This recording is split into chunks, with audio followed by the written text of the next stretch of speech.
Squaring numbers is a fun trick, if you will, because there are a lot of different ways to square numbers. You can just multiply them times each other, but there are some patterns when it comes to squaring I want to introduce you to. First one is around 100, a pattern occurs, so we're going to square 95.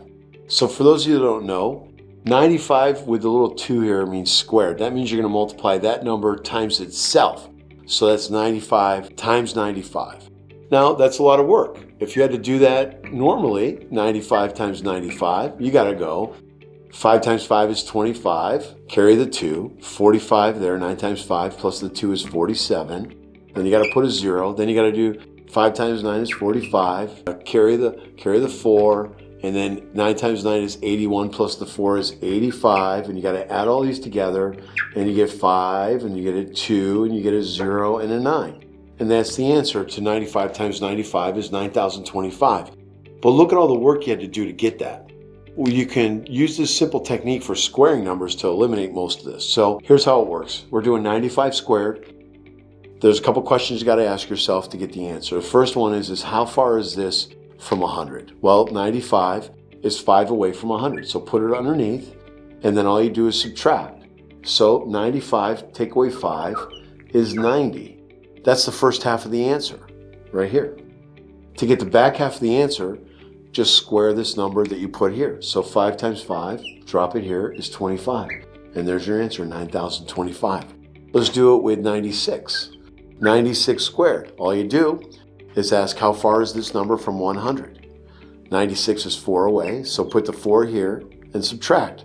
96 take away 4 is 92, and then just square this number. 4 times 4 is 16. Let's try another one. Let's do 91 squared. All right, so 91 times 91. You can see 91 is 9 away from 100, so you put the 9 underneath and subtract. 91 minus 9 is 82. And then square this number. 9 times 9 is 81. And there's your answer, 8281. Let's try one more, because some people are going to try to do this and they're going to see there's a little trick to some of these. Here's 88 squared. 88 times 88. Hard to do in our head, right? But now you know there's a simple solution, 3 steps. How far is 88 from 100? Well, it's 12. So we're going to subtract. Well, 88 minus 12 is 76. And you know how there's always 2 more digits here? So it's really 7,600. You know, that's what it signifies or symbolizes. So now the next step is we have to square this number here. Well, 12 squared is 144. We have 3 digits, so it has to run into this one. So instead of 7,600, we're going to add 144, so it makes it 7,744. That's as tricky as it gets. Just remember that you're looking for a 4-digit answer, and there's 2 zeros there. And if you get a number bigger like this that makes it a 3-digit, then you just have to bring it back in, carry it into that next digit. So let's do one more just to show you how that works. Let's do 85 squared. We know it's 15 away. So we have to subtract 15 from 85 and we get 70, but we know that's really 7,000, right? There's 2 zeros there. Now we have to square this number. 15 squared is 225. Some people memorize it. There's other ways to figure it out, but it's 225. So we're going to add that to what we have, and your answer is 7,225. This is a simple technique that works, but what's funny is it works the other way. If you have to do 105 squared, all right, so how far over 100 is that? Well, it's 5 over. So this time we're going to add instead of subtract. But first, 105 plus 5 is 110. So we got that first part of the answer. And then we have to square this number. So 5 times 5 is 25. And look at that. There is your answer. 105 squared is 11,025. This will work for 3-digit numbers, 4-digit numbers, as high as you want to go.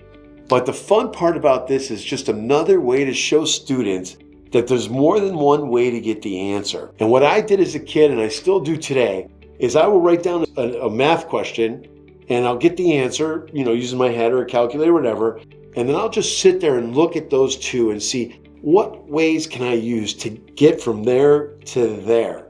And that's all I'm asking students to do, is to not only learn how to do this, but to learn how to ask a better question. When you ask your brain a better question, you'll get better answers. And so this is just one example of what you can get by asking that question.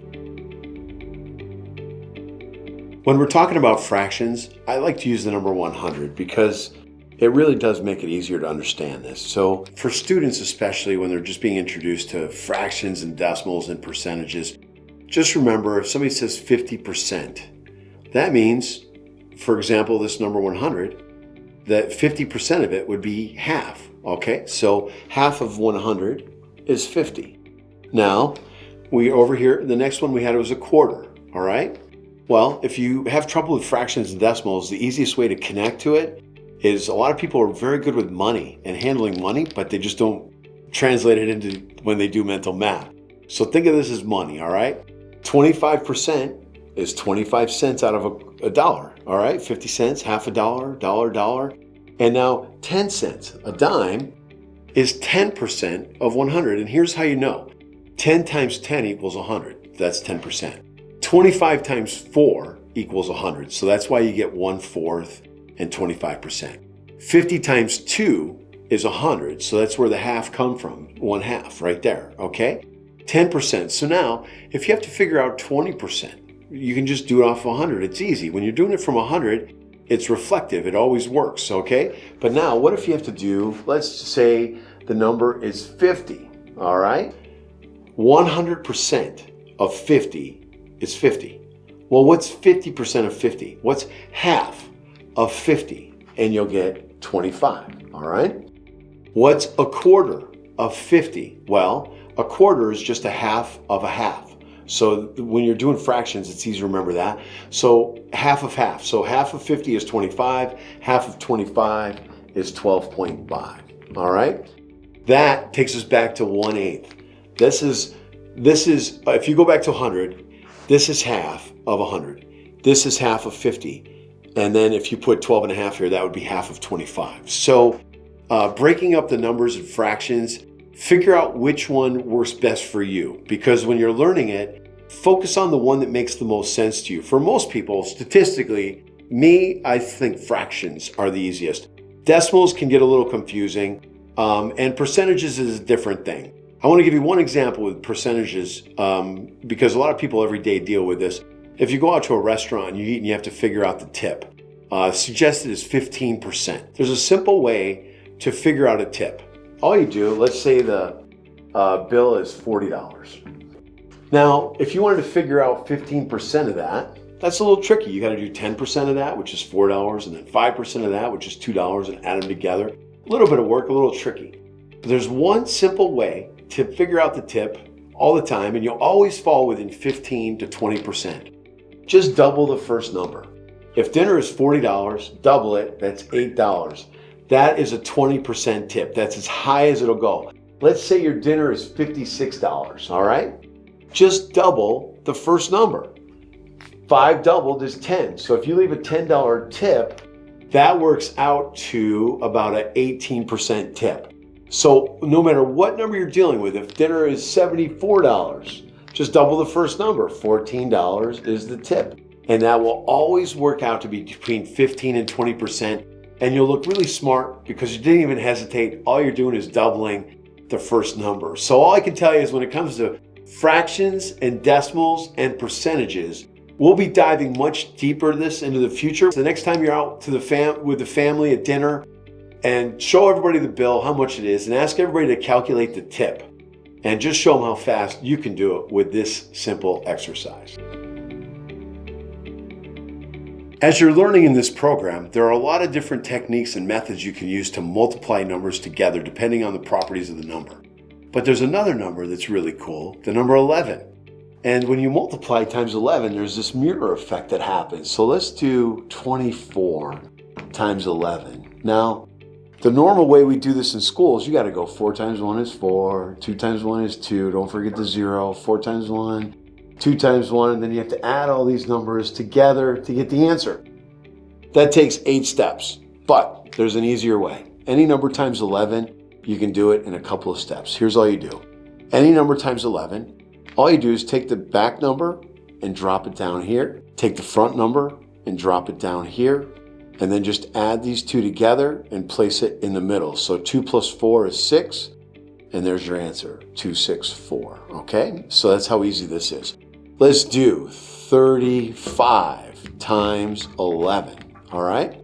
So first step, just bring this down here, bring this down here, and then just add them together. 3 plus 5 is 8, and 35 times 11 is 385. Let's do a few more examples. Let's do 42 times 11. All right, so now you know what you're doing. You bring down the 2, you bring down the 4, and you add them together. 4 plus 2 is 6, and there's your answer, 462. It's that simple. This is a simple exercise for you as a parent or a teacher to ask children to do this with basic 2-digit numbers to multiply times 11. Now, every example I've given you so far is there has been no carry or a number that adds up to more than one or multiplies up to more than one digit. Let's see what happens when that occurs. Let's do 55 times 11. So again, you could just bring down the 5 here, bring down the 5 here, right? You bring them down like this, but 5 and 5 is 10. We only have one digit here, but we have 2-digit answer. So you put the 0 here, and you have to increase this by 1. So it actually carries over. So let me do it again. 505 is what it looked like, and that adds up to 10. So what you do is you put the 0 here, and you have to add 1 to this front number. So let me give you another example. 66 times 11.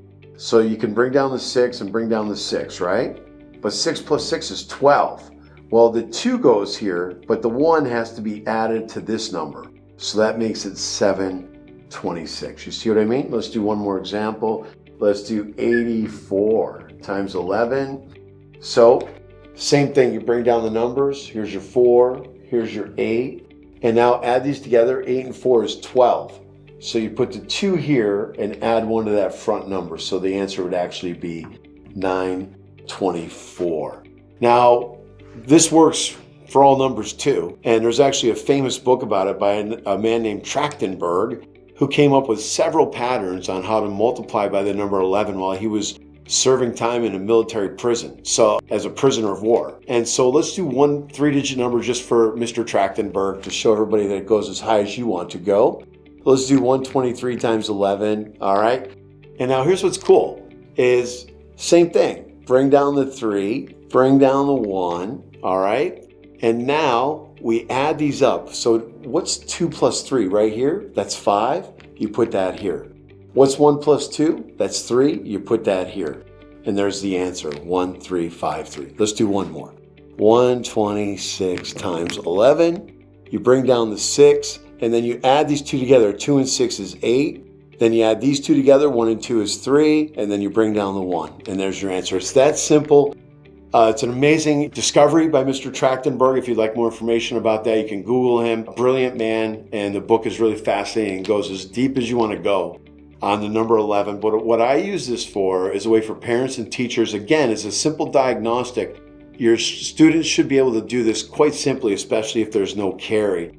And if there is an issue, it shows you that maybe it's not that they're not good with numbers, it's just they're not efficient at organizing their thoughts.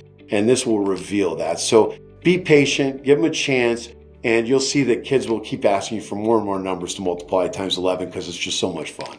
Most students find math boring just because of the way it's taught. So what I do is try to figure out ways to make math real so that you run into these things in everyday life. There's all kinds of opportunities to allow students and parents to see how important numbers are, whether you're at the grocery store, doing your checkbook, buying a house, buying a car, leasing a car. All these different choices and options come down to numbers. And so I use every opportunity I can in everyday life to help make numbers and math more real for students. He invented fun patterns, came up with easy tricks for kids to count. Numbers are the most precise, powerful, and popular language on the planet Earth. My mission is to help them see how numbers are all around us in everyday life, whether you use money, fractions, and decimals. There's all kinds of things around our everyday lives that are perfect for lessons to show students how important numbers truly are as you grow into being an adult, whether it's your bank account, savings, interest, do you buy a car, lease a car. There's so many numerical decisions that come up in life.